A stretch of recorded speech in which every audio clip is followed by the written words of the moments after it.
नमस्कार, जय हिंद दोस्तों। मैं विकास था और एक बार फिर से आप सभी का स्वागत करता हूं एग्जाम टॉक्स में। और आज की सेशन में हम बात करने वाले हैं दक्षिण कोरिया के बारे में। रिसेंटली हमने भारत में सुना था कि राष्ट्रीय शोक घोषित किया गया है 7 दिन का, और ऐसा ही अब आपका दक्षिण कोरिया के अंदर किया गया है। कारण क्या है इस वीडियो में हम जानेंगे, और साथ में जानेंगे कि अमेरिका के जो राष्ट्रपति चुने गए हैं ट्रंप, उन्होंने क्या कहा, यूक्रेन के राष्ट्रपति जेलेंस्की ने क्या कहा, और जर्मनी के चांसलर ने इस चीज को लेकर क्या बातें कही हैं। तो अगर आप चैनल पे नए हैं तो चैनल को सब्सक्राइब करें, बेल आइकन को प्रेस करें, वीडियो को एंड तक देखें ताकि सारा का सारा जो मुद्दा है वो आपको समझ आए कि दक्षिण कोरिया के अंदर आखिरकार प्लेन क्रैश हुआ तो क्यों हुआ, क्या यहाँ पे किसी और कंट्री का हाथ था या नहीं था, सब कुछ आपको समझ आएगा। तो थंबनेल से रीड करते हैं आज की स्टोरी को, क्या लिखा गया है यहाँ पे। इंडिया के बाद साउथ कोरिया में 7 दिन शोक, कैसे हुआ प्लेन क्रैश। तो कैसे हुआ भाई प्लेन क्रैश, वो हम यहाँ पे जानेंगे। देखो, हमने प्लेन क्रैश के बारे में अभी रीड किया था 1 या 2 दिन पहले न्यूज में कि अजरबैजान से एक प्लेन जो है वो आ रहा था रशिया में, वो क्रैश हुआ। उसके बाद काठमांडू से ऐसी न्यूज आई, कनाडा से ऐसी न्यूज आई, और सबसे ज्यादा जो भयंकर था वो है साउथ कोरिया का। और इसी के बारे में आज हम डिस्कस करने वाले हैं, और साथ में ये भी जानेंगे कि साउथ कोरिया की सरकार ने क्या कदम उठाए हैं। पर ये इंसिडेंट हुआ कहां पे, वो आप थोड़ा सा मैप में एक बार देखो। यहां पे अगर आप देखोगे तो यहां पे आपको एक मैप नजर आएगा, और इस मैप में आपको एक इंटरनेशनल एयरपोर्ट का नाम मेंशन किया गया है, मोन इंटरनेशनल एयरपोर्ट, जो कि साउथ कोरिया के अंदर कहां पे है, दक्षिण की तरफ है। एक और देखो भाई मैप, ठीक है, उसमें आपको थोड़ा और अच्छे से समझ आएगा। अब ये है भाई थाईलैंड कंट्री। इस थाईलैंड कंट्री से एक फ्लाइट जो है वो स्टार्ट होती है कहां पे जाने के लिए, वो जाने के लिए स्टार्ट होती है भाई साउथ कोरिया के अंदर, और यहां पे जाके ही क्रैश करती है। अब कहानी क्या है, सारी न्यूज क्या है, वो आप जरा सुनिएगा 1 मिनट, थोड़ा सा पेशेंस रख के। तो यहाँ पे अगर हम बात करें तो रिसेंटली हमने बहुत सारे न्यूज आर्टिकल्स, चाहे वो इंडियन हो चाहे आपके अंतरराष्ट्रीय मीडिया हो, उसने इस चीज को कवर किया है कि रिसेंटली एक फ्लाइट जो है वो स्टार्ट होती है थाईलैंड से और आपकी जाती है दक्षिण कोरिया में, पर टेक ऑफ नहीं कर पाती। और इस फ्लाइट के अंदर 181 लोग थे, जिसमें से 179 जो है वो आपके क्या हो चुके हैं, मृत घोषित कर दिए जा चुके हैं, जिनमें 2 ही अभी जिंदा बचे हैं और काफी क्रिटिकल कंडीशन में हॉस्पिटल में एडमिट हैं। तो ये जो 179 लोग मारे गए हैं, ये काफी बड़ा नंबर है कि सिर्फ और सिर्फ पूरी प्लेन में 2 ही व्यक्ति जो हैं वो अभी सर्वाइव करने के हालात में हैं। तो समझेंगे हुआ क्या। तो यहाँ पे ये जो फ्लाइट है ये आई साउथ कोरिया में। जब ये फ्लाइट टेक ऑफ कर रही थी उसी समय एक पक्षी जो है वो इससे टकराता है, और ये आपकी कंट्रोल नहीं हो पाती पायलट से, जिसकी वजह से हमें ये देखने को मिला कि ये फ्लाइट जो है ये क्रैश करी। यहाँ पे ये बताया गया है कि जब आपकी ये फ्लाइट टेक ऑफ करने वाली थी तब आपका मना कर दिया था कंट्रोलर ने, जो आपके एयरपोर्ट पे बैठते हैं, कि अभी आप टेक ऑफ ना करें, पक्षी ज्यादा है। पर उन्होंने दोबारा से इमरजेंसी लैंडिंग की वार्निंग भेजी पायलट ने, तो उन्होंने परमिशन दी कि आप दूसरी तरफ से टेक ऑफ करें। और वो जब टेक ऑफ करता है तो ऐसा बताया जाता है कि जो आपके प्लेन के टायर्स हैं या हेड गियर है उन्हें खोलना भूल जाता है पायलट। इस तरीके के क्लेम किए गए हैं, अभी जांच होगी।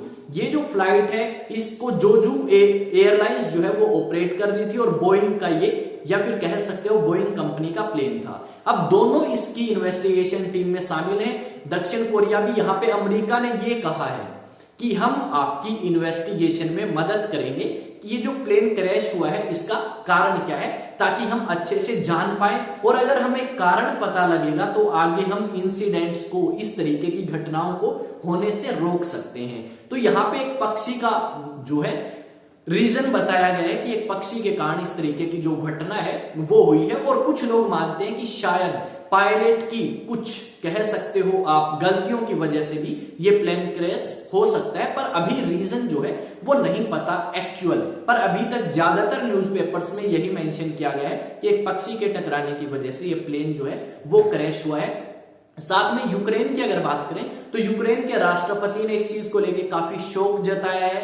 उसके अलावा अगर आप बात करोगे तो अमेरिका ने भी, ब्रिटेन के जो किंग चार्ल्स III हैं और उनकी जो वाइफ है, उन दोनों ने भी इस चीज को लेकर शोक जताया है कि हम उन लोगों के साथ में हैं और हम उनकी फैमिली के लिए हमेशा सहानुभूति करते रहेंगे या प्रार्थना करते रहेंगे। इसके अलावा एक चीज और जो हमें यहाँ पे नोट करनी होगी कि इसकी जिम्मेदारी किसने ली है। तो इसकी जिम्मेदारी जो जोजू एयरलाइंस है उन्होंने इसकी जिम्मेदारी ली है कि हम इस चीज की जिम्मेदारी लेते हैं और हम इस गलती के लिए काफी शर्मिंदा हैं। इस शर्मनाक घटना के लिए हम आपसे माफी चाहते हैं।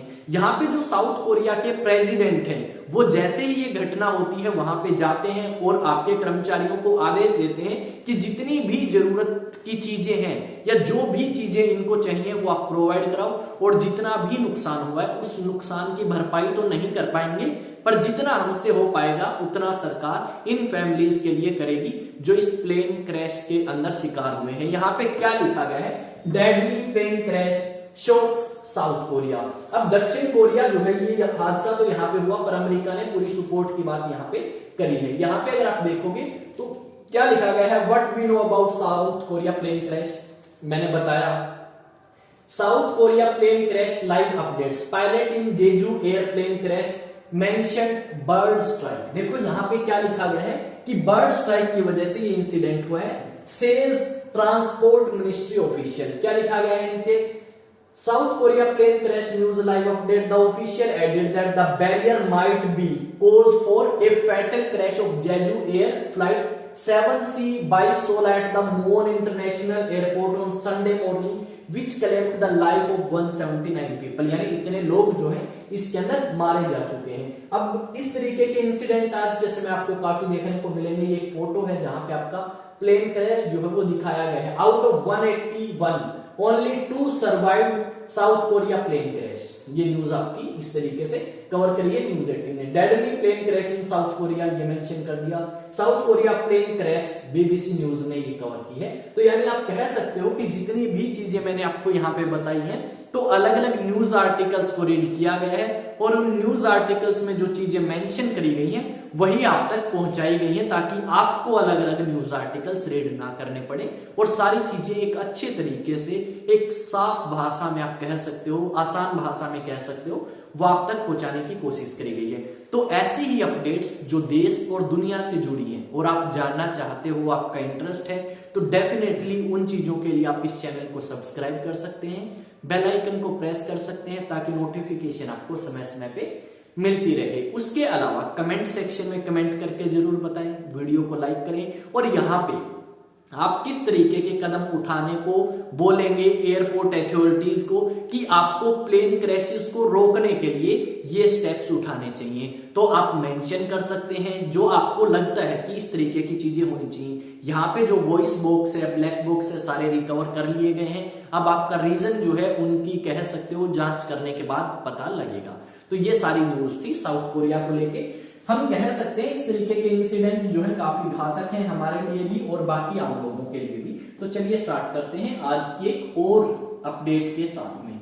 एनडीए की अगर आप बात करोगे यानी नेशनल डिफेंस एकेडमी की, तो यहाँ पे हम इसके लिए 2 बैच स्टार्ट करेंगे। एक तो नई साल से यानी 1 जनवरी 2025 से, ये बैच आपका रहेगा अप्रैल तक, जब तक आपका एग्जाम नहीं होगा अप्रैल में तब तक आपका ये बैच चलेगा। दूसरा जो बैच है वो स्टार्ट करेंगे 1 अप्रैल 2025 से। और इस बैच की अगर बात करें तो भाई ये बैच आपका उन स्टूडेंट्स के लिए है जो कौन सी क्लास में, कक्षा 11वीं में है या 12वीं में है या आप कह सकते हो 12th पास कर चुके होंगे इस साल। तो वो जो स्टूडेंट है वो क्या कर सकते हैं भाई, वो हमारे साथ एनडीए की प्रिपरेशन कर सकते हैं। ठीक है, किस चीज की, एनडीए की। अब 11th 12th भी आपकी कराई जाएगी और साथ में एनडीए की प्रिपरेशन भी। इन स्टूडेंट्स के लिए स्पेशल बैच होगा एनडीए का।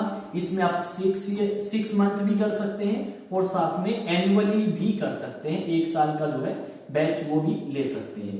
यहाँ पे रजिस्ट्रेशन कराने के लिए इस नंबर पे आप क्या करेंगे भाई, बताएंगे, रजिस्ट्रेशन करा सकते हैं मैसेज करके। और साथ में ये जो एग्जाम टॉक्स है ये आपका अपना चैनल है, तो इस चैनल को ज्यादा से ज्यादा सब्सक्राइब करें और एग्जाम टॉक्स को अलग अलग सोशल मीडिया प्लेटफॉर्म पे जाके क्या करें भाई, फॉलो का ऑप्शन आता है तो फॉलो करें, सब्सक्राइब का ऑप्शन आता है तो सब्सक्राइब करें, ताकि ऐसी ही अपडेट्स देश और दुनिया से जुड़ी आप तक समय समय पे पहुंचाई जा सके।